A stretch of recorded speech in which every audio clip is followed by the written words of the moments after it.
Good afternoon and welcome to Seattle Real Estate Podcast. I'm your host, Dan Edwards. I'm joined with our co-host, Tucker Maxwell with Guild Mortgage. I am with the Seattle Real Estate team, and we are here for our 155th podcast. We've got some great content today. We're going to kind of talk a little bit. Last week, we talked about the big picture, what we see. No, that's not what we talked about last week. Actually, we talked about first-time homebuyers last week. But 2 weeks before that, we talked about the 2025 prediction. Today, we're going to give you the numbers, what we saw in King County and the Eastside for 2024 December, and then kind of give you our thoughts on where the market is heading in a micro local level. Then we're going to also talk about new construction. We're going to talk about what impact that is having on our housing market, will continue to have on our housing market. So let's jump into our, I've totally forgot about this cool little Real Talk segment. So let's run the bumper.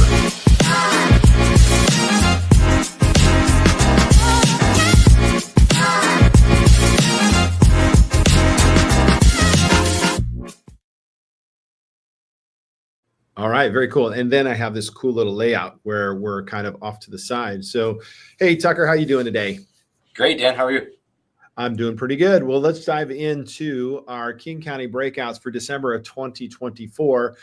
We'll do this every month, so we kind of get a finger on the pulse of what's happening on a regular basis in King County. Before we get started, if you are on YouTube, please, over there on Tucker's side, there should be a subscribe button or like. Feel free to put your comments below. We'll be able to see. Yeah, thank you, Tucker. And let's jump into these numbers. So in December, we had an increase of active listings, 33%. That's actually pretty significant for a December month to see a lot of inventory start to hit the market. Usually it's January when it does. And I'm guessing we're going to see a good jump in January as well, based on my eyes and ears here on the ground right now. Pending listings up 7.12% and sold listings up 17% over 2023 of December. Our median home price in all of King County is $800,000. With, it says days on market. I've actually got to change that label. It's actually it's an absorption ratio, or months of inventory. So what that means is if there are no new homes brought in 1.6 months, you're out of inventory. So that's the King County number. Let's see here. Let's go, boom, slide to the right. There we go. Here are our East Side breakouts. So this is East Side of Lake Washington. So Bellevue, Kirkland, Redmond, Sammamish, et cetera, et cetera. So our total active listings there is 38% up. Pending listings, only 3.4% pendings. And then total listings sold, 7.25. So we're seeing more inventory hit the market in December, but a little less activity. And the sold listings and pending listings are kind of lag measures, where sold listings are essentially properties that got in contract in November. Pending listings are ones that, hey, people had to make the sale and actually put in a contract in December that will most likely show up in the sold numbers for January. Not always, some there's longer closes. Our median home price on the East Side is $1.3 million with 1.5 months of inventory. Now, let's also take a look at some of the outlying markets. And I think it's important to watch these outlying markets because they're where people shift to find affordability. So total active listings in December in Snohomish County, 46% up. Pending listings actually down. So a few less transactions with much more inventory going, and sold listings actually went up 20% over December of 2023. Our median home price shows a strong 10% appreciation, with the median home price is $745. It's $744.95 because that's how they calculate median home price. There's a batch higher and a batch lower, so it's not an average; it's a median. So that one happened to stick right in the middle.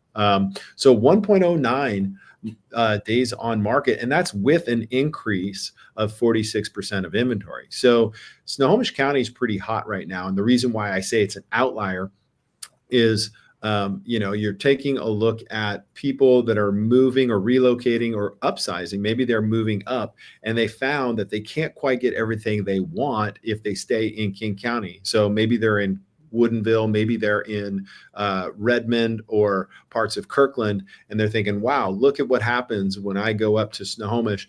And the commute isn't that bad. So now that is, excuse me, Snohomish County. And let's look at Pierce County. Pierce County, total active listings up 17.44%. Not much. Pending listings 1.8. That's nominal change in pending listings, and sold listings up 30%. Now, there you go. There's your affordability. Let's go down to Pierce County, folks. Tacoma. Let's go Puyallup. Let's go Federal Way.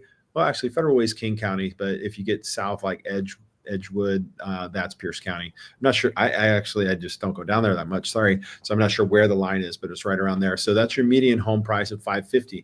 1.7 days on the market. So 7.5 days on market. So a month and 3/4, month and 3 weeks, and you're out of inventory. So that actually has opportunity, when you see 1.75 compared to 1, you know that there's going to be more opportunity to get more bang for your buck in Pierce County if that's where you want to swing your movement. Now, Tucker, as you look at these numbers, what are your thoughts? What jumps out to you? I mean, it isn't surprising to me based on the affordability.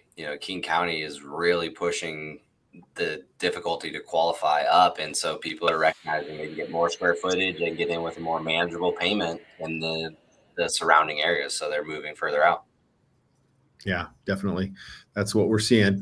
Okay, so that concludes our Real Talk segment. I'm not going to do a commercial. We're just going to actually go right into our next topic. But before we do, what's happening with interest rates? I know some things happened the last couple of days. What are you hearing? Yeah, so good news on the interest rate front. We've seen rates. Yesterday was a fantastic day. Bonds rallied, stocks rallied, all the markets rallied because inflation came in as predicted. The goal is obviously 2%. They've been preaching that 2%. What they're recognizing now, it came in at 2.9, is that might be as good as we get. So let's be glad it's at 2.9, and the markets, rallied because they felt that would lead to the Fed doing what they predicted and cutting rates. And so we saw a slight improvement in home loan rates yesterday and again today. And so the trend of downward movement on mortgage rates has started. And so that's great news for home buyers. That's awesome. All right. Well, let's talk about the new construction kind of numbers. Let's see here. Remove that off there. Yeah, there we go. And the stage. All right. So talk to me. You brought these slides here, so I want you to kind of mention where these came from. Yeah, so we were fortunate to have Matthew Gardner from Gardner Economics in this week, giving his 2025 predictions and kind of what he thinks is going to happen this year. And he shared a lot of data. This one that we're looking at here is single family permit activity. So our topic today is new construction. And what he was trying to show us is, how much building is actually going on. Are we ramping up? Are we starting a lot of new construction, or are we behind? And as this chart, and I want to give Matthew credit for this chart, we're behind. Like in 1990 through 2007, we were building at a much higher clip. There was a lot more permits for new homes than there are today. And he talked about that being for a variety of reasons. One, we're running out of dirt.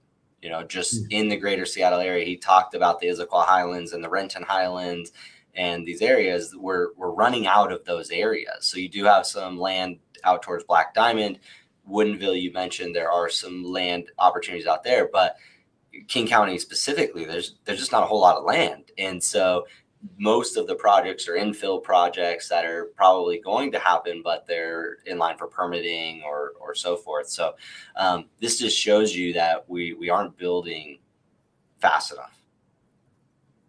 Yeah, I would say that that's something that is like a reoccurring theme. But as you look at these numbers of new construction builds, like where we were at in 2005, 2006, 2007, we still haven't even gotten back to that level. And we're running out of land, I guess. But one of the reasons for that is the growth management. So recently, Snohomish County just adopted their new growth management boundaries, and it will for the next 6 months or so until everything gets settled out. A bonanza for builders. So I know we've got some agents here in the Bothell office that work really closely with builders. They had their eye on the plats. She had a game plan, like right here. She was like, these are the people and those players. So that stuff will be consolidated and gobbled up, and either townhomes or homes will be built over the next 5-10 years off of the current expansion. So but I think that, again, in my thought process is it's too little. We need to figure out a way to do more. We got to address the permitting timelines, just how long it takes. And then the other thing is tariffs. He talked about the lumber tariffs on Canada, and specifically for our region, that's where a lot of our lumber comes from. And so builders, if they can't turn a profit on building, spec homes, they're going to do something different, which may be a $4 million custom home and build one of those versus 20 spec homes. Right. So this next one is new homes compared, closed sales in new construction compared to comparing 2019 to 2023 and 25. So if you look at these charts carefully, you'll see we're at just under 4,000 closed transactions in 2019. And this last year, I think under 2,000. So almost 37% reduction in closed transactions. And that was both 20. I don't know why we're missing 2020 and 2021, but I guess this was maybe the height. So, what he talked about, and again, give full credit to Matthew Gardner, is he said 2019 is really the year that we should be comparing to. That was what he referred to as the last normal year. 2020 and 2021, because of the pandemic and because we were, pushing money into the market, those years are, he said they just make the charts look ugly because they don't make sense. It's these big spikes and different things. And it was because the government was doing things to keep people in their homes or incentivize them to do what they needed to on one income or whatever the scenario might be. Yeah. And look at the prices and how prices have been affected 2021, 2, 3, and 4. So across the board, and the blue is King County. So I'm not meaning to leave the other two counties out of it, but the other Snohomish County, I think we're going to see a spike in price too. I'll be very surprised. 2025 has the same kind of prices as 2023 and 2024, in my opinion, because of that movement. I really am noticing that movement of folks that are move-up buyers that bought 7 years ago in Sammamish, Redmond, Kirkland. They're going to look to go north, and that's going to affect the prices quite a bit because, like we said, we're landlocked King County. Once we get up against Mount Si, it's pretty much done. You can't do much over there. Exactly, and that 10% increase in new construction prices between 2023 and 2024, that was at the same time interest rates climbed at a record clip. So the rates did not really slow down the price of new construction. Well, and here's what I would say too, is new construction, since I'm talking about it, is a nice option for folks that are moving up. Exactly. There's a lot of times that folks that were buying their house and they're maybe anywhere from 4 to 10 years in that house and they're ready for a bigger home. New construction affords them the ability to get obviously a nice new shiny home, but the timeline on it creates an ability to pick out where you want to be, what you want, and then it's going to take anywhere from 3 to 6 months, sometimes a little longer, for it to be built, which means you don't have to hurry up and rush and sell your home. If you're moving up in a current existing resale home, you've got to either figure out a way to buy the home you want without the proceeds of this home, or do what's called contingent, which is will get you a little less money on the sale of your home, or you do some kind of quick fire sale kind of situation. So fire sale or some kind of temporary solution. Right. So now, Tucker, I want to talk about this for, new construction from a financing standpoint, because there is this misconception that if you go to a new construction site, you have to use their lender. What's the story there? Yeah. So they can't force you to do that. But the reason they're doing that is they have carrying costs. So the longer this home sits available on the market, that builder is incurring expenses. And so by requiring you to talk to their preferred lender, one, it makes sure that they know if they accept your offer that they have a buyer that can qualify. So you're not just, going online and getting what you think is a pre-qualification or pre-approval letter only to find out you don't qualify. they have somebody on their team, a lender that they trust, that's going to guarantee, if they can, that this person is financeable. So there's an incentive there to the builder because it's going to give them that confidence that this buyer can close. The other thing that builders can do, and why they have preferred lending relationships, is we can do a lot of creative stuff to incentivize buyers to look at new construction. Again, it's all about the carrying costs and how long the builders have these homes on the market.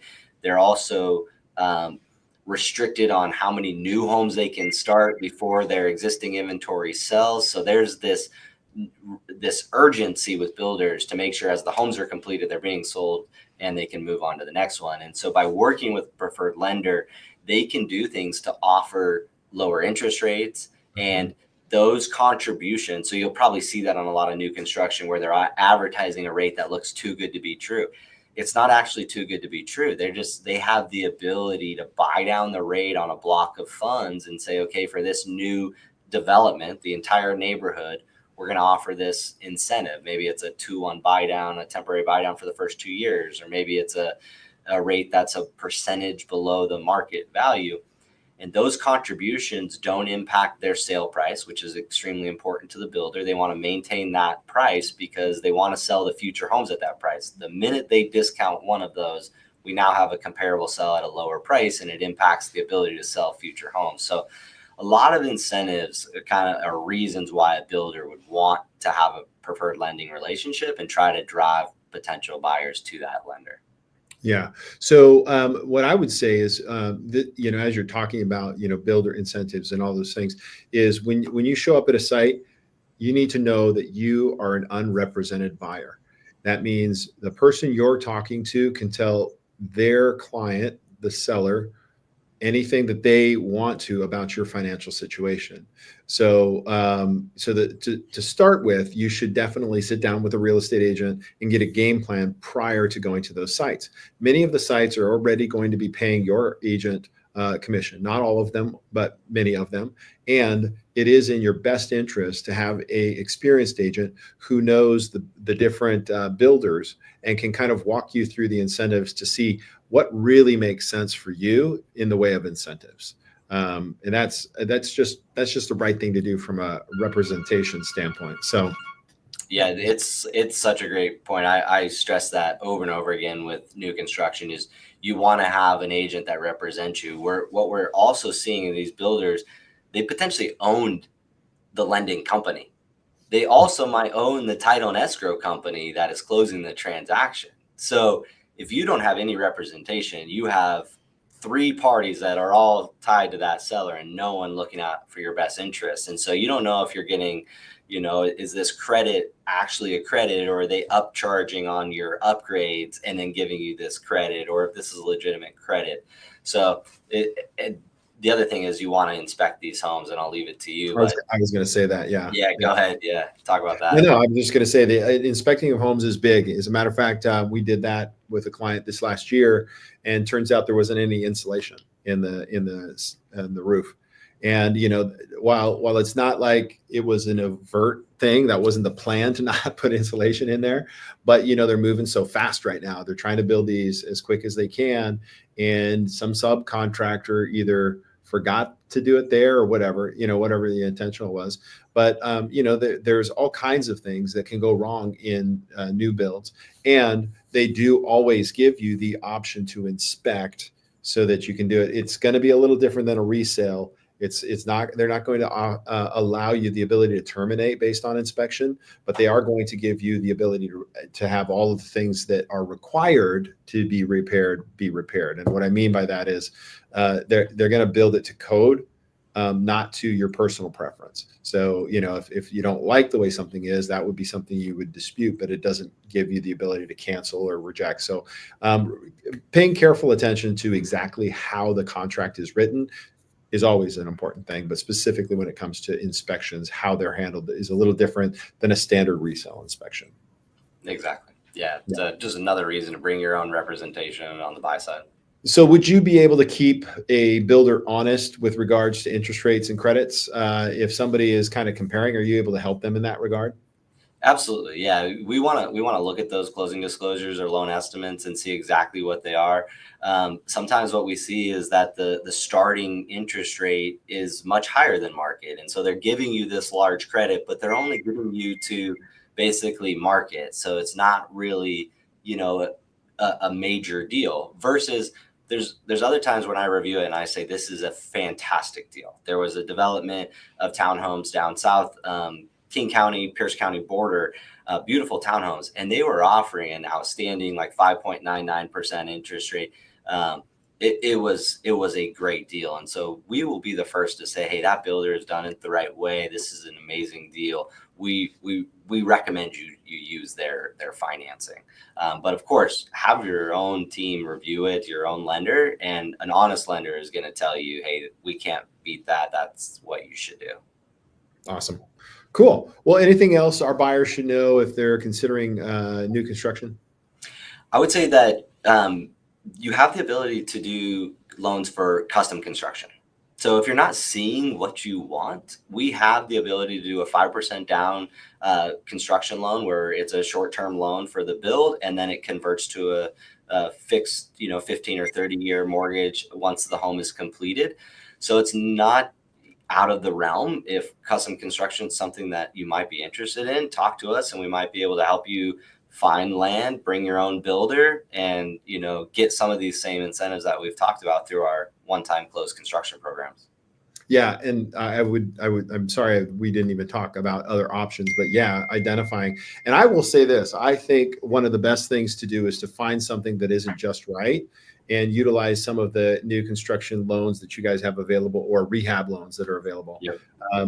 That we were talking about this in our sales meeting today, that this is like a story of two different markets. There are homes that are moving very quickly, and then some homes where it's just not quite the pace that you would expect. And so those could be homes that have some challenges, whether it be in floor plan or finish. And what are the options there for a borrower? There's you named it. I mean, the rehab loans. When we have conventional and FHA options. So if it's not to your liking, we can do the work that brings it to your liking, and that work is done. It's all financed in. There's a lot of different ways that we can explore that. You can buy it and do it after the fact, or we can set aside funds at the beginning. Even swimming pools. There's a lot of creative things that tell us what you're looking to do. Heated swimming pools. Heated swimming pools, maybe indoor swimming pools. But yeah, we would just like to explore, like, what is it? What is your goal? What are you trying to accomplish? Are you trying to drop a ADU or DADU on your property? Are you trying to just upgrade the existing structure? Like, walk us through the project and we'll evaluate all the potential solutions and try to limit the financing costs to allow you to do your project. All right, very good. So in conclusion, inventory as far as that's concerned, still pretty tight. New construction, it's very tight on inventory, new construction, which it means it's going to still be competitive even in new construction. We've got, if you need help evaluating a site, evaluating the builder, come see us. We can help you with representation prior to going on site. And then financially, if you are not finding what you're looking for at these new homes, we have financing options for people that buy land, build on land, buy a home that needs some upgrades. So did I miss anything else? No, I would just say, explore the options. If you have a dream, bring that dream to us and let's see if we can make it a reality. I love it. Finally, what are you up to this weekend? I'm actually headed out to Ocean Shores. So I'm going to make a kind of a point this year to try to visit the ocean once a month. And Ocean Shores is just a quick 2 hours away. And I have a friend that I need to go see. And so we're going to go out there. Monday's a holiday for us in the banking world. And so going to spend a few days at the ocean. Few days at the ocean. They surf over Westport, which is over on the other side. So you can get your wetsuit on and probably hit some really cold waves. It probably feels pretty good compared to how cold it is. But I haven't actually planned anything for my weekend this weekend. So I sound really lame. Well, I think it's supposed to be dry. You might be able to get on the golf course. That might not be a bad idea. Yeah, Cold. but it'll be Yeah. dry. I got gloves. I have like There you go. two-handed gloves for playing. Yeah, it'll be all right. Nice. We can make that work. All right. Well, hey Tucker, great podcast. Thanks for coming on today. And next week, I think we're doing rent versus buy, and we're gonna see if we can't get our property manager come on and give us some kind of update as well for 2025 for the rental market. So we appreciate you watching the Seattle Real Estate podcast, or if you're listening, thanks. Please do subscribe. You'll find us everywhere podcasts are. Have a wonderful day. I think I have an outro. Hold on a second. I think I have that one right there.